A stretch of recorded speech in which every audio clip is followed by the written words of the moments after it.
जो असल में है मस्ती में डूबे, उन्हें क्या परवाह जिंदगी की। जो असल में है मस्ती में डूबे, उन्हें क्या परवाह जिंदगी की।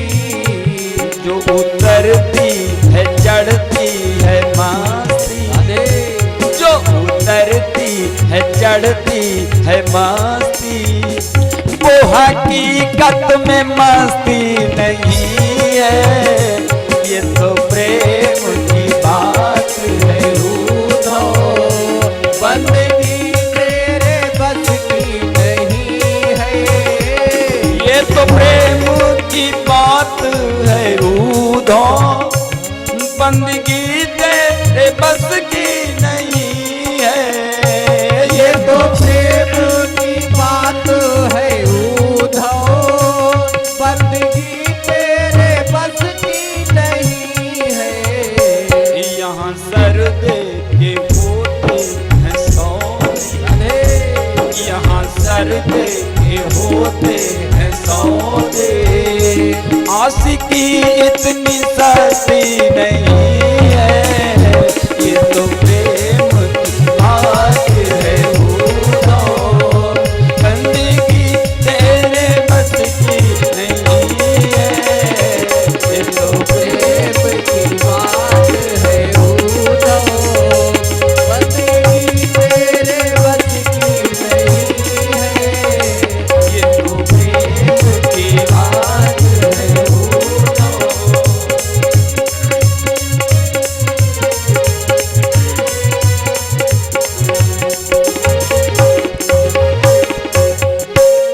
जय जय श्री राधे। उद्धव जी ने राधा जी से जाने की आज्ञा मांगी। यशोदा भी आ गई, नंद जी भी आ गए। राधा जी ने कहा, उद्धव जी मेरे कन्हैया के लिए ये एक बांसुरी और ये कमली, क्योंकि कन्हैया बांसुरी को बहुत चाहता है। तो जो उसका प्रिय हो उसी को भेंट में देना चाहिए, जो प्रिय वस्तु हो। तो राधा ने उद्धव जी को कहा कि उद्धव जी ये बांसुरी मेरे कन्हैया के लिए और ये कमली ये लेते जाओ।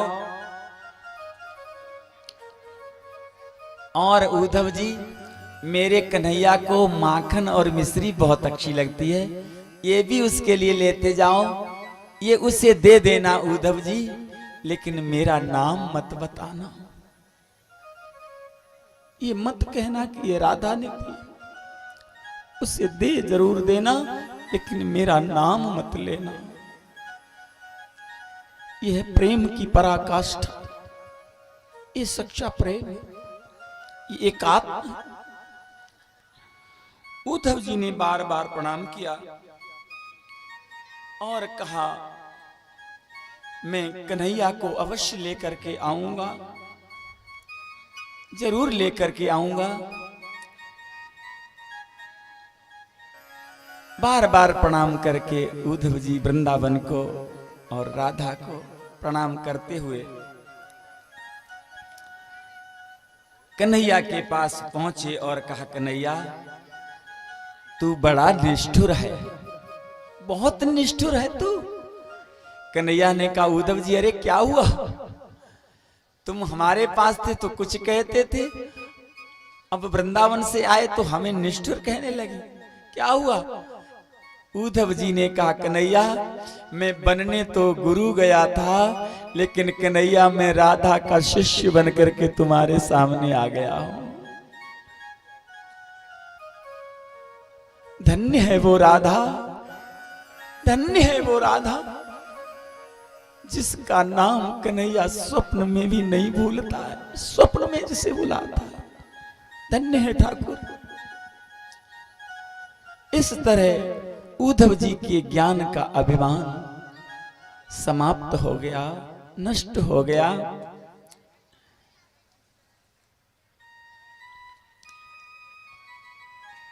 मैं बताना चाहूंगा आपको,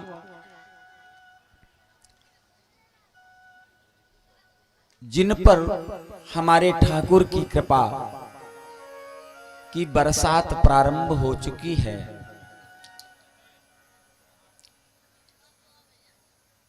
जिनके जन्म जन्मांतर के पुण्य उदय हो चुके हैं,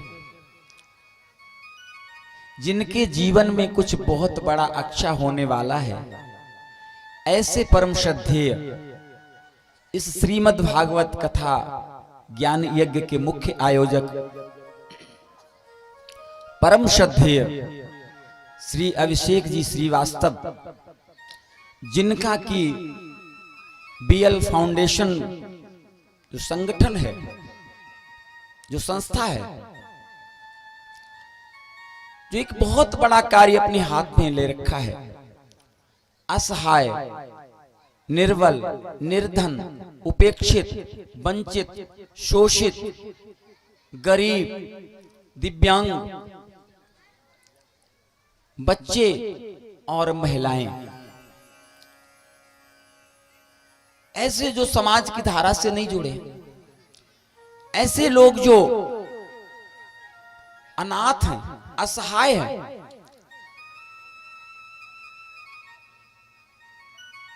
उनको एक संबल देना,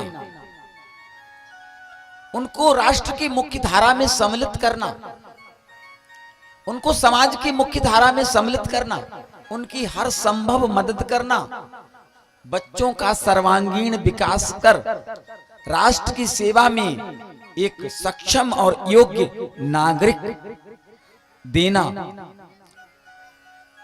ऐसे परम उद्देश्यों के साथ बीएल फाउंडेशन जो काम कर रहा है, उसी क्रम में परमात्मा की कृपा से एक और भागवत कार्य कराने का संकल्प ले लिया है हमारे अभिषेक जी ने। बड़े ही करतल धुन से उनके इस कदम का स्वागत करना चाहिए, निर्णय का।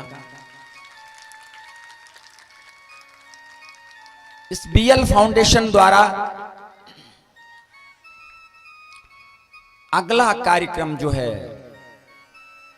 अगली श्रीमद् भागवत कथा ज्ञान यज्ञ का आयोजन 30 जून से 6 जुलाई तक दिल्ली में होने जा रहा है। आप सभी श्रोता उस श्रीमद् भागवत कथा ज्ञान यज्ञ में सादर आमंत्रित हैं। सभी लोग आए और भगवान की कथा को सुनकर अपने जीवन का कल्याण करें। इसी क्रम में श्री श्रद्धेय श्री अभिषेक जी ने भागवत मार्ग में एक और कदम बढ़ाते हुए 22 नवंबर से 28 नवंबर तक सेंट्रल लंदन में श्री हरि कथा कराने का फैसला किया है, का निर्णय लिया है।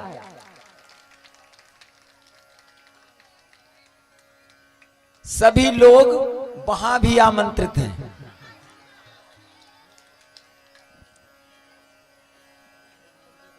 अच्छा, एक बात बताओ, व्यक्ति का होना वहां पाया जाता है जहां उसका शरीर होता है, या उसका वहां होना पाया जाता है जहां उसका मन होता है? अगर तन से नहीं कोई जा सकता है तो मन से तो आप जरूरी पहुंच सकते हैं, अवश्य पहुंच सकते हैं।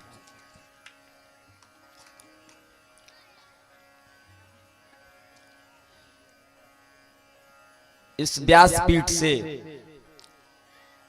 परम श्रद्धेय अभिषेक जी को, उनके समस्त परिवार को और जो भी उनसे जुड़े हैं सबको,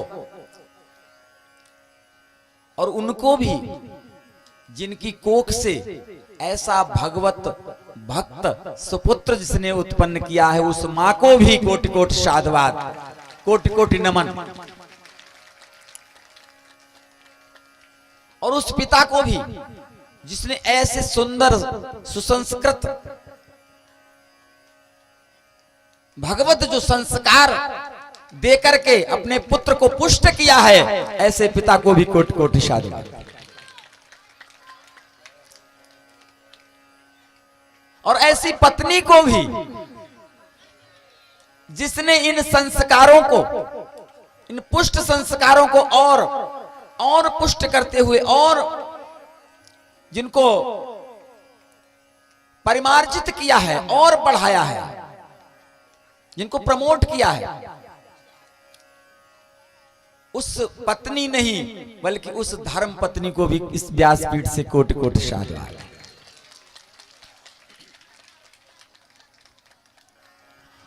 और ऐसे सभी लोगों को भी इस व्यासपीठ से कोटि कोटि साधुवाद, जो उनके इस भगवत इच्छा में, इस भगवत संकल्प में, जो उनका तन मन धन इनमें से तीनों अथवा एक से भी जो सहयोग करने में उनके साथ खड़े हुए हैं, ऐसे सभी लोगों को भी इस व्यासपीठ से कोटि कोटि साधुवाद।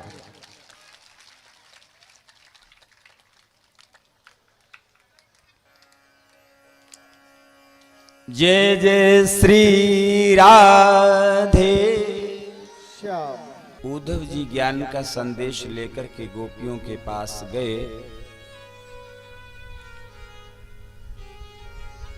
तो उद्धव जी थे गुरु बनने, लेकिन गोपियों के प्रेम जाल में ऐसे फंसे कि उद्धव जी अपना ज्ञान का जो गठरी ले गए थे, उस प्रेम की धारा में कहां बह गई कुछ पता नहीं लगा।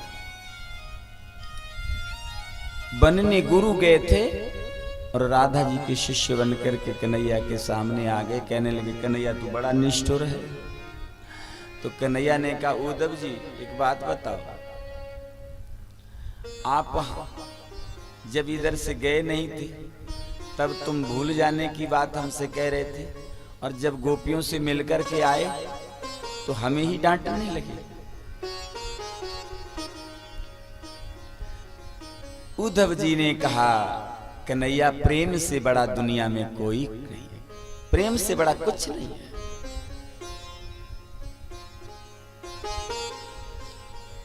प्रेमम स्वरूपम अन्यवर्चनीयम।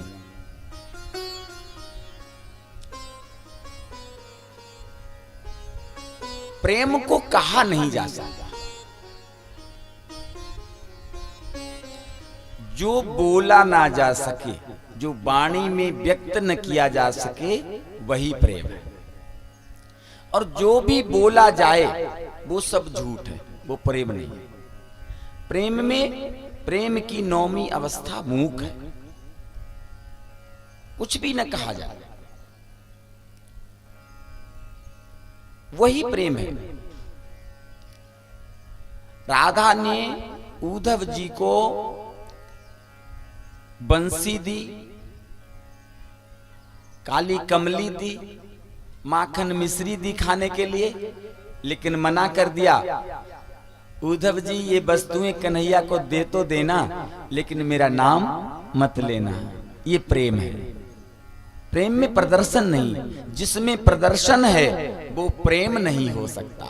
प्रेम में कोई प्रदर्शन नहीं होता।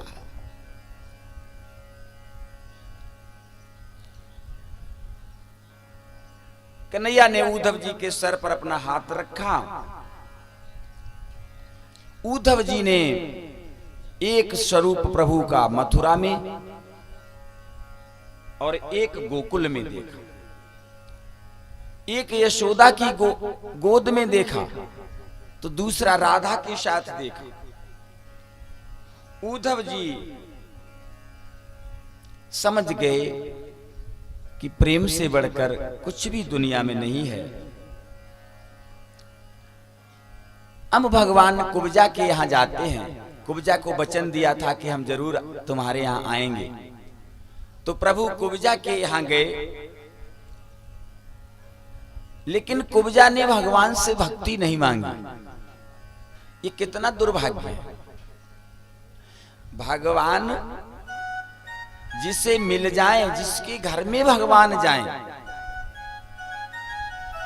और घर में भगवान आ जाए, उसके बाद भी हम भूखे के भूखे रह जाएं, प्यासे के प्यासे रह जाएं, खाली के खाली रह जाएं, तो इससे बड़ा हमारा दुर्भाग्य कोई दुनिया में नहीं हो सकता, कोई नहीं हो सकता।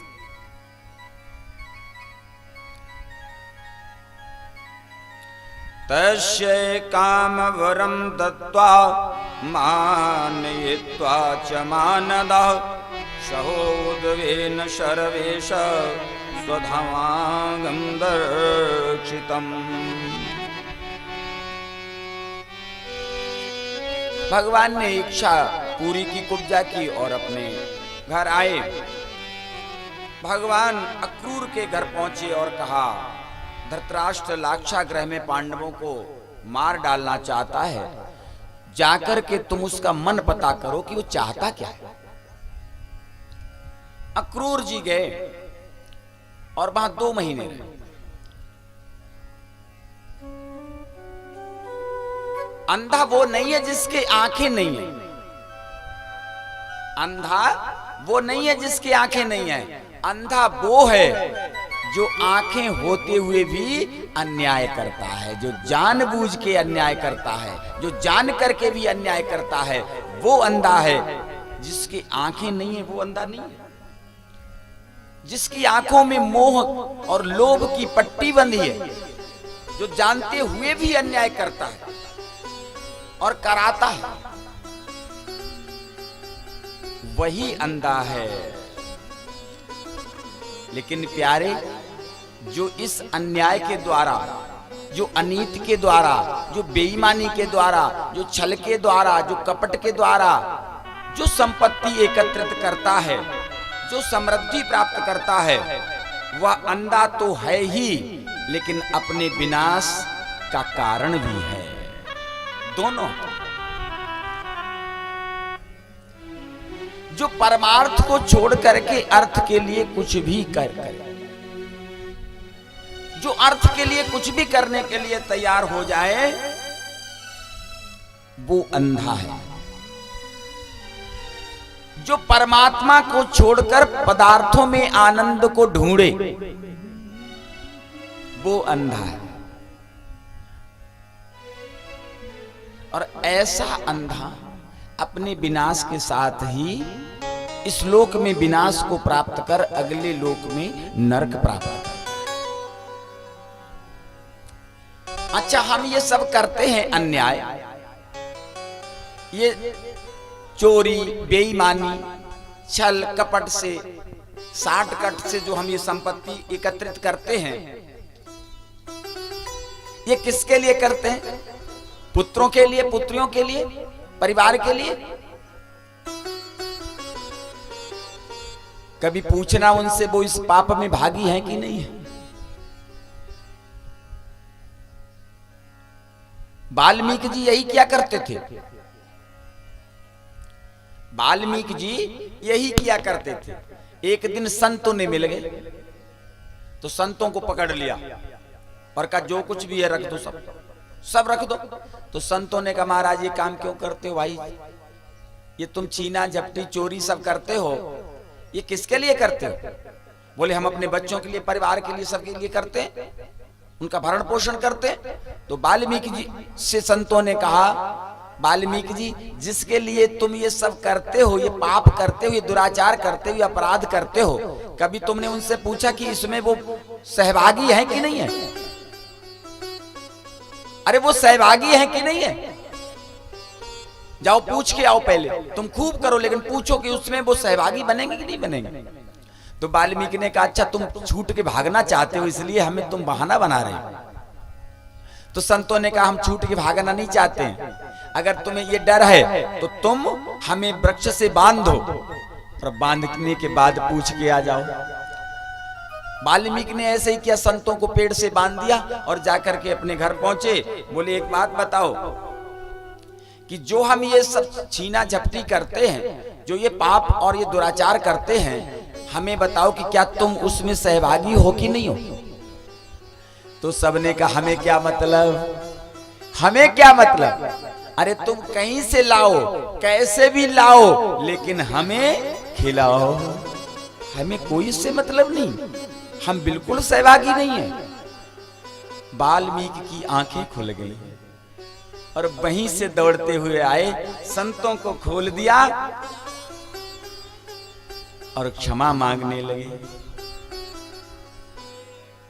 संतों से कहा कि हमें कोई ऐसा मंत्र दे दो गुरुदेव जिससे हमारे जीवन की धारा बदल जाए।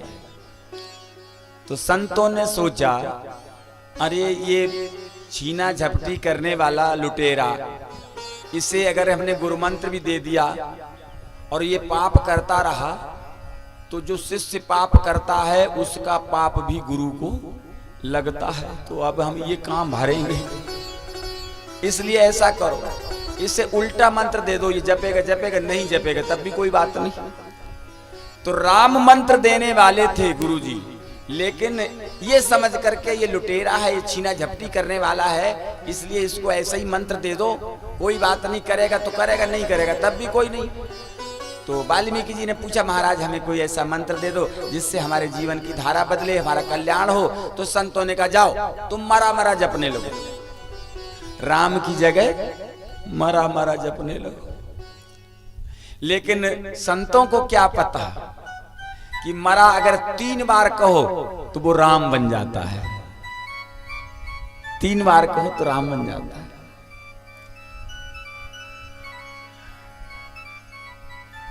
वाल्मीकि जी यही जपने लगे, उल्टा नाम जपा जग जाना, उल्टा नाम जपा जग जाना, वाल्मीकि भय ब्रह्म समाना, वाल्मीकि भय ब्रह्म समाना, वाल्मीकि भय ब्रह्म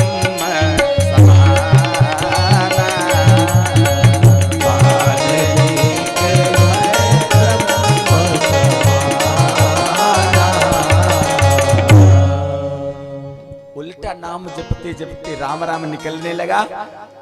वाल्मीकि जी को कुछ नहीं मालूम कि राम निकल रहा है कि मरा निकल रहा है। उन्हें तो दृढ़ विश्वास गुरु पर, दृढ़ विश्वास गुरु पर, जो दिया है हमारा कल्याण करेगा। मैंने कल उस दिन बताया था ना कि गुरु भले ही कहीं न गया हो, लेकिन गुरु ने जो मंत्र दिया, जो टिकट आपको पकड़ा दी है, उससे आप जरूर अपने लक्ष्य पर पहुंच जाएंगे। इसलिए प्यारे, कभी भी अन्यायपूर्ण छल से, कपट से, बेईमानी करने से कभी भी संपत्ति इकट्ठी मत करना, उसमें कभी सहयोग मत करना। तुरंत तो बड़ा अच्छा लगता है हमने किसी की बेईमानी कर ली, लेकिन उसका जब फल मिलता है तो इतनी ग्लानि होती है, अरे हम ऐसा न करते तो शायद हमारे साथ ऐसा न हुआ होता। इसलिए जो परमात्मा के शरण में चले जाओ, वो जब देगा तो कोई रोक नहीं सकता है, कोई नहीं रोक सकता है। तुम्हारे विचार से कुछ होने वाला नहीं है। हम तो पूरे दिन में जाने कितने महल बनाते हैं और जाने कितने बिगाड़ते हैं। बोलो, पूरे दिन का अगर कैलकुलेशन लगाया जाए कि हमने क्या क्या सोचा पूरे दिन में, तो पूरी एक डायरी भर जाएगी, भर जाएगी। एक ही दिन में एक डायरी भर जाएगी। इतना हम सोचते हैं सुबह से शाम तक, और जाने क्या क्या सपने बुनते हैं, क्या क्या सुबह से लेकर शाम तक जाने कितने सपने आते हैं और चले जाते हैं। बोलो, कुछ हकीकत में बदलता है? तू कछु और विचार तू है, तू कछु और विचार तू है, नर तेरो विचार धरो ही रहेगो। तू कछु और विचार तू है, नर तेरो विचार धरो ही रहे गो, कोटि उपाय किए धन के हित। पता नहीं क्या क्या योजनाएं बनाते, कोटि उपाय किए धन के हित, भाग्य लिखो उतनो ही मिलेगो। भोर की सांझ घड़ी पल मांझ, भोर की सांझ घड़ी पल मांझ, कि काल अचानक आए गए गो। राम भजो न कियो कछ सुकृत, राम भजो न कियो कछ सुकृत, सुंदर यो पछताए मरे गो, सुंदर यो पछताए मरे गो। जाने कितनी योजना, जाने कितनी योजनाएं बनाते हैं, बता नहीं सकते आप। एक सुनार ने सोना खरीदा होगा, तो उसने 75 रुपए, बहुत पुरानी बात है ना, 75 रुपए तोला सोना खरीदा। सोना खरीद के रख लिया, अलमारी में लॉक कर दिया। काफी वर्षे हो गई, सुनार बीमार पड़ गया, बहुत ज्यादा बीमार पड़ गया, इतना ज्यादा बीमार पड़ गया कि चारपाई से उठ ना पाए। तो डॉक्टर को बुलाया गया, तुरंत डॉक्टर आया। डॉक्टर ने फीवर नापने के लिए थर्मामीटर लगाया, थर्मामीटर को निकाला। डॉक्टर बोला 104। सुनार चिल्ला पड़ा, बोले बेच दे बेच दे बेच दे। अब लड़का बोला कह क्या रहा भाई, पिताजी क्या कह रहे? अरे बोले बेच दे, 75 में खरीदा था। लड़के ने कही कह क्या? डॉक्टर बुखार ना पड़ा, वो सोने का स्वप्न देख रहा है कि सोना बढ़ गया, 75 में खरीदा था, शायद 104 हो गया, बेच लो। पुत्र से कहा, पता नहीं हम कितने कितने सपनों में खोए रहते हैं। सुबह से शाम तक जाने कितने महल बनाते हैं सपनों के, और कितने गिरा देते हैं शाम तक। कुछ नहीं होने वाला, होगा वही जो ठाकुर की मर्जी होगी। इसलिए क्यों न ठाकुर की शरण में चला जाए। अरे जब वही करता है तो उसी से क्यों नहीं अपने सर को, उसकी चौखट पे क्यों नहीं अपने सर को झुकाया जाए। इसलिए उसके द्वारा जो मिलेगा वो प्रसाद बन जाएगा। बोलो बन जाएगा नहीं? परमात्मा देगा। वो परमात्मा को जब भोग लगा के खाते हैं हम, तो क्या बन जाता है? बोलो अच्छा, हम घर में भोग लगाते हैं, कितने लोग घर में भोग लगाते हैं? बोलो सब लोग। भोजन बनाने के बाद चप्पल पहन के तो नहीं बनाते, स्टैंड पकड़ गए ना। संकल्प लो कि कभी चप्पल पहन के भोजन नहीं बनाएंगे। समझ, यदि परिवार में झगड़ा नहीं चाहती हो, परिवार में चाहती हो हमारे बच्चे सुसंस्कारित रहें, अच्छे विचार आए, अच्छे सदाचरण रहें, अच्छा मन स्थिति रहे, तो कभी भी चप्पल पहन के भोजन न बनाया जाए। और भोजन बनाने का तरीका समझो। होता क्या है, मोस्टली ये होता है कि जब भोजन बनाया जाता है और अगर पतिदेव हुए तो उन्हीं से झगड़ा चलता रहता है। भोजन बनता रहता है, परोसती जाती है, लड़ती जाती है।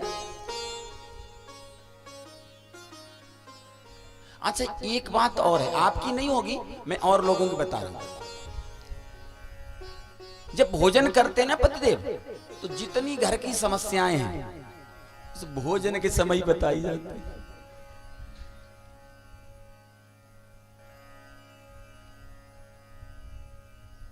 ऐसा कभी मत करो, कभी मत करो। पहले तो भोजन बड़ी भजन करते हुए, भगवान का मैंने बताया नहीं था, हरे रामा रामा रामा हरे हरे, हरे रामा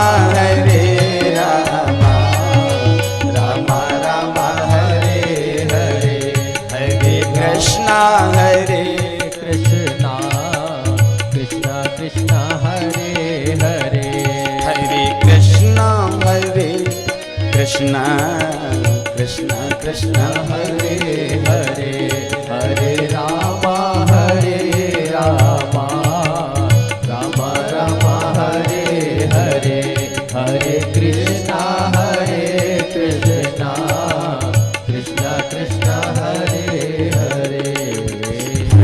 राम हरे राम राम राम हरे हरे, हरे राम हरे राम राम राम हरे हरे, हरे कृष्ण कृष्ण कृष्ण हरे हरे, हरे कृष्ण कृष्ण कृष्ण हरे हरे, हरे राम हरे राम राम राम हरे हरे, हरे राम हरे राम राम राम हरे हरे, हरे कृष्ण कृष्ण कृष्ण हरे हरे, हरे कृष्ण कृष्ण कृष्ण हरे हरे, हरे कृष्ण कृष्ण कृष्ण हरे हरे, हरे कृष्ण कृष्ण कृष्ण हरे हरे, हरे राम राम राम हरे हरे, हरे कृष्ण कृष्ण कृष्ण हरे हरे, हरे राम राम राम हरे हरे, हरे कृष्ण कृष्ण हरे हरे। सदैव ये भजन करते हुए, ये मन में गुनगुनाते हुए सदैव भोजन बनाएं, भोजन परोसें। देखिए, अगर आप नित्य ऐसा करती हैं तो आपके घर की 50% समस्याएं समाप्त हो जाएंगी। इसी से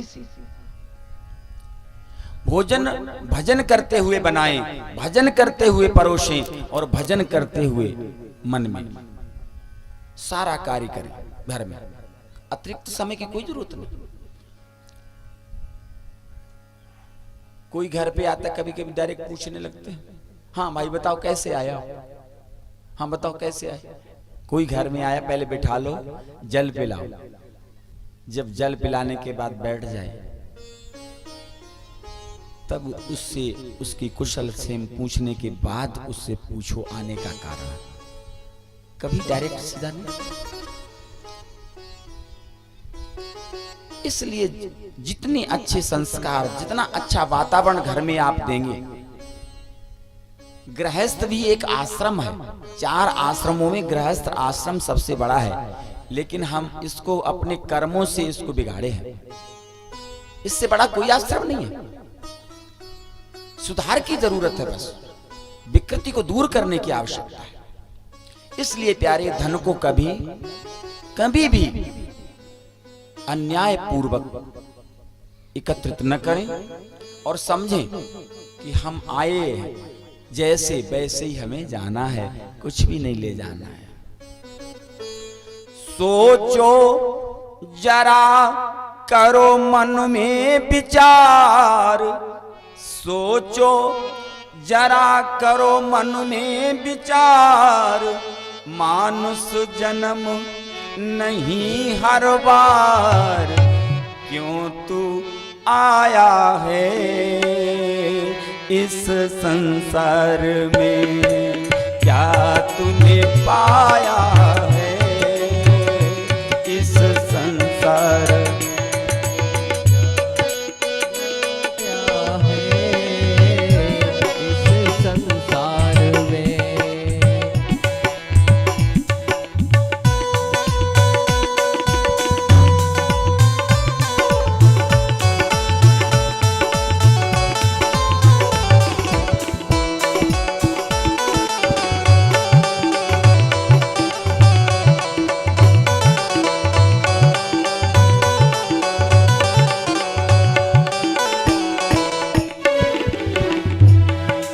कर ले प्रभु की भक्ति, मिले जन्म मरण से मुक्ति।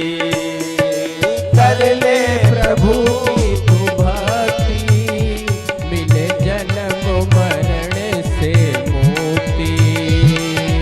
माया के चक्कर में तूने सारी लगा दी सती, माया के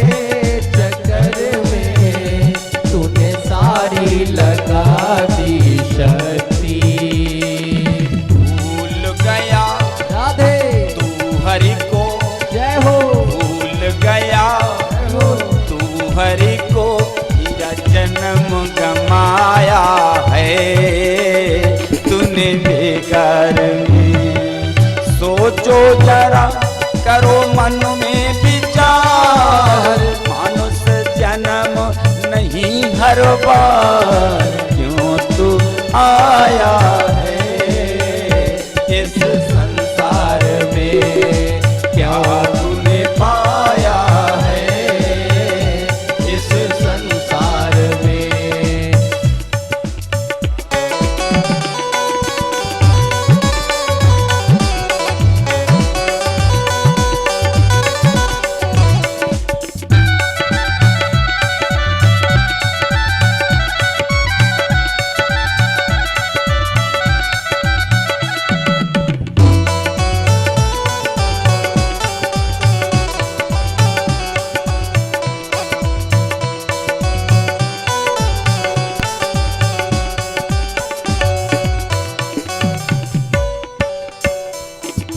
दौलत खूब कमाई कभी की ना किसी की भलाई।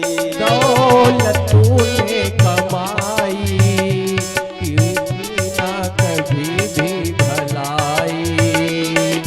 दौलत खूब कमाई कभी की ना किसी की भलाई। दौलत खूब कमाई कभी की ना किसी की भलाई। सत्संग और कथा की तेरी बात समझ में न आई। सत्संग और कथा की तेरी बात समझ में न आई।